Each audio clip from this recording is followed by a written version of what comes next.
It's easy to think July 4th was just a big party that magically appeared one summer. But the truth? It was born out of chaos, midnight raids, and a bunch of angry colonists who had more guts than resources.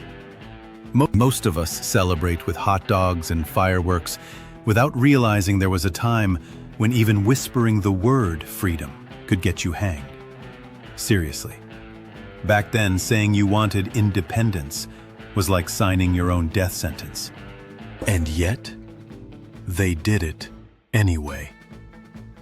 Today, I'm taking you inside smoky taverns, frozen battlefields, and candle-lit rooms where freedom was scribbled onto scraps of parchment that would change the world forever. Because the road to independence wasn't a straight line.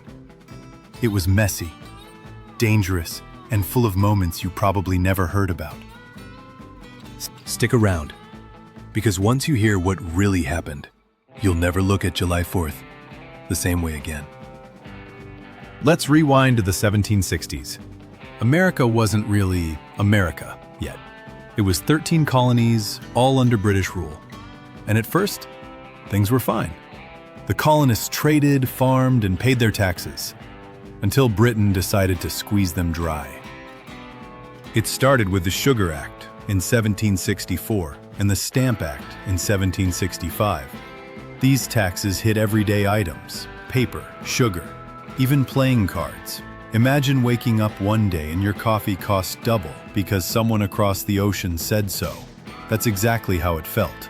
And here's the kicker. The colonists had no say, no vote, no representation in Parliament. They called it taxation without representation. And it didn't just annoy people, it set their blood boiling. People didn't just sit there and take it. Protests broke out. In 1770, tensions exploded in what became known as the Boston Massacre.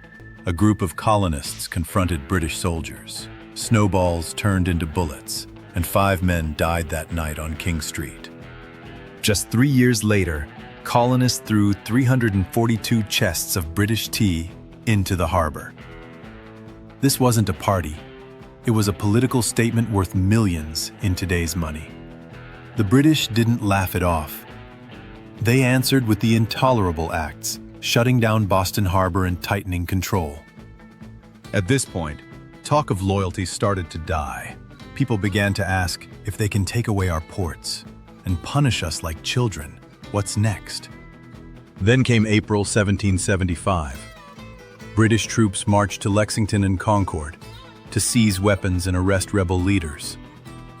But waiting for them were local militias, regular farmers and tradesmen, not professional soldiers. In Lexington, about 77 colonists stood face to face with hundreds of British redcoats. Someone fired, no one knows who, but that single shot changed everything. They called it the shot heard round the world. This wasn't just a protest anymore. This was war. From that moment, there was no going back. Colonists realized they had crossed a line that couldn't be uncrossed. By 1776, it was clear. There was no patching things up.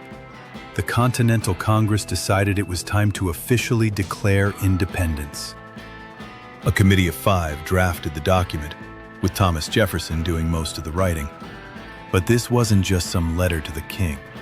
It was a bold declaration to the world. We believe in life, liberty, and the pursuit of happiness. And if they lost, every man who signed it risked being hanged for treason. These guys weren't superheroes. They were merchants, farmers, lawyers. They put everything, their families, fortunes, and lives, on the line for an idea. But here's what most people forget. Just because they signed the declaration didn't mean they were free the next morning. The war dragged on for years. Winters at Valley Forge nearly broke them. Supplies ran low, soldiers were starving, freezing, and ready to give up.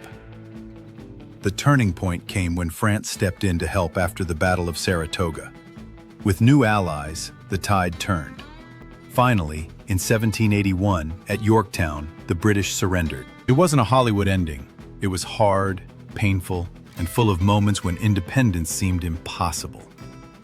On July 4th, 1776, they adopted the Declaration, but they didn't finish fighting until years later.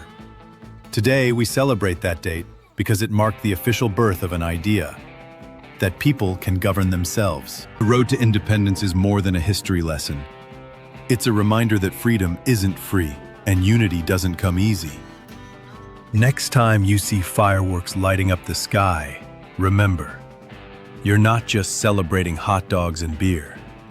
You're honoring a messy, brave fight for something bigger than any single person. If this story opened your eyes, give this video a thumbs up. Subscribe for more hidden chapters of history. And tell me in the comments, what does independence mean to you today? Thanks for watching, and I'll see you in the next one.